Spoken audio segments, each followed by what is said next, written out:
भारतीय सामाजिक व्यवस्था में जो बदलाव तथा सम्यक संबुद्ध ने किया था,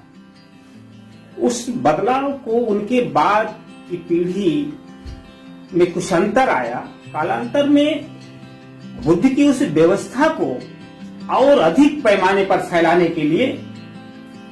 सम्राट अशोक ने अथक प्रयास किया और वो अपने प्रयास में काफी हद तक सफल हुए, जिसका ये प्रमाण है कि आज हमारे देश में अशोक चक्र हमारे राष्ट्र मुद्रा पर अंकित है। अशोक ने जो काम किया उसके लिए उन्हें विश्व के इतिहासकारों ने तमाम सम्राटों में महान सम्राटों में गिनती की और अशोक महान कहे गए। इसके बाद बाबा साहब डॉक्टर अम्बेडकर ने भी अशोक के ही रास्ते पर, यानी जो अशोक ने बौद्ध धर्म को अपनाया और उस धर्म को फैलाने के लिए बहुत सारे कार्य किए जो हमारे इतिहास में स्वर्णिम अक्षरों में अंकित है, उसी लाइन में डॉक्टर बी आर अम्बेडकर ने भी अथक प्रयास किया और उनकी अंतिम इच्छा थी कि भारत देश बौद्धमय हो जाए। भारतीय समाज की जो बीमारी है, सामाजिक बीमारी है, उसका इलाज केवल और केवल बुद्ध है। बुद्ध को बताने के लिए, बुद्ध को समझाने के लिए डॉक्टर भीमराव अंबेडकर की अंतिम कृति और यूनिक ग्रंथ बुद्धाइस धम्मा में बाबा साहब डॉक्टर अंबेडकर ने कायदे से बुद्धिज्म को साकार किया।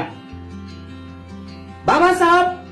अपने समय में जो प्रयास किया, अपनी सामाजिक व्यवस्था को देखते हुए, समाज में फैली कुरीतियों के लिए, समाज में जो कर्मिक गैर बराबरी थी और समाज उपेक्षा का शिकार था, उसकी लड़ाई के लिए जो बाबा साहब प्रयास किए, उस प्रयास में बाबा साहब पर बहुत सारी विपत्तियां आई, लेकिन उन विपत्तियों को दरकिनार करते हुए परिवार को तवज्जो न देकर के समाज के लिए जो उन्होंने किया, वो आज कहीं न कहीं से ऐसे लगता है कि हम समाज में उससे काफी दूर होते जा रहे हैं और सामाजिक सद्भाव हम में नहीं आ पा रहा है। दोस्तों, बाबा साहब एक तरफ उनका बच्चा बीमार है,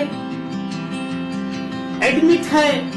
और तमाम बच्चे उनके मरते जा रहे हैं, लेकिन वो परिवार को तवज्जो न देकर के इस समाज की दुर्दशा को ठीक करने के लिए, समाज में फैली कुरीतियों के लिए वो लंदन में लड़ते रहे,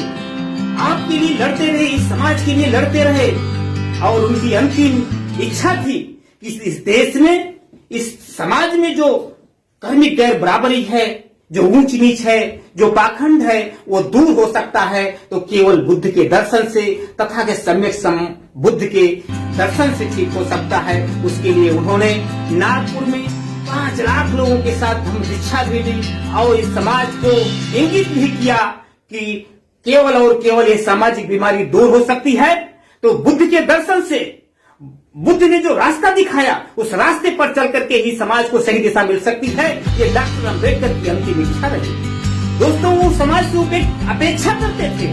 कि समाज, जब हमने ये व्यवस्था दे दी है डॉक्टर अम्बेडकर के द्वारा, जो संविधान में व्यवस्था दी गई आर्टिकल 45 अनुच्छेद 45 की, ये समाज पढ़ेगा लिखेगा, अनिवार्य और मुफ्त शिक्षा की व्यवस्था की अनुच्छेद 45 में कि ये समाज पढ़ेगा लिखेगा तो निश्चित रूप से सामाजिक कार्य करेगा और समाज में बौद्ध धर्म फैलेगा,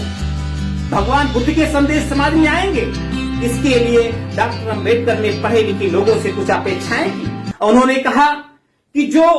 भारतीय संविधान के द्वारा इस समाज में कुछ पढ़े लिखे लोग होंगे, वो अपने समाज को समझाएंगे, जगाएंगे, जिससे ये समाज आगे बढ़ेगा। उनसे उन्होंने कहा था, एक समय 18 मार्च 1956 का समय, रामलीला मैदान आगरा में उन्होंने कहा कि मुझे पढ़े लिखे लोगों ने धोखा दिया। मित्रों, बहुत दुख होता है कि जब ऐसा विद्वान रोता है रामलीला मैदान में कि मुझे पढ़े लिखे लोगों ने धोखा दिया, जिसके लिए हमने असतत प्रयास किया और उस बदौलत, संविधान की बदौलत उनकी कलम सफेद हुई, उनकी घर में रोशनी आई और उन लोगों ने समाज में जाना छोड़ दिया। 18 मार्च का संदेश ये कहता है। उन्होंने कहा था कि पढ़ा लिखा समाज मुझे धोखा दे रहा है। इन शब्दों को आपको समझना पड़ेगा मित्रों कि उन्होंने किस शब्दों में कहा कि धोखा दे रहा है। उन्होंने कहा था कि समाज में जो पढ़े लिखे लोग हैं, जो गवर्नमेंट एम्प्लॉय हो गए हैं, वो अपने इनकम का 20वां हिस्सा समाज में खर्च करेंगे, जिससे समाज में क्रांति आवे और बुद्ध का संदेश, बुद्ध की वाणी घर घर तक पहुंचे। दोस्तों, कहीं न कहीं से समाज के अगुवाकार, समाज के शिक्षित लोग और पढ़े लिखे लोग भटक गए और वो बाबा साहब की उन बातों को ध्यान में न रखते हुए बिल्कुल अपने में बीवी टीवी बगले में मस्त हो गए हैं, जो समाज से दूर होते जा रहे हैं, जिसका रिजल्ट ये आ रहा है, जिसकी परिणति ये है कि हम बाबा साहब के जमाने में जैसा था हमारा समाज, जहां पर उन्होंने ला करके खड़ा किया था, उससे भी हम 20 साल पीछे जा रहे हैं।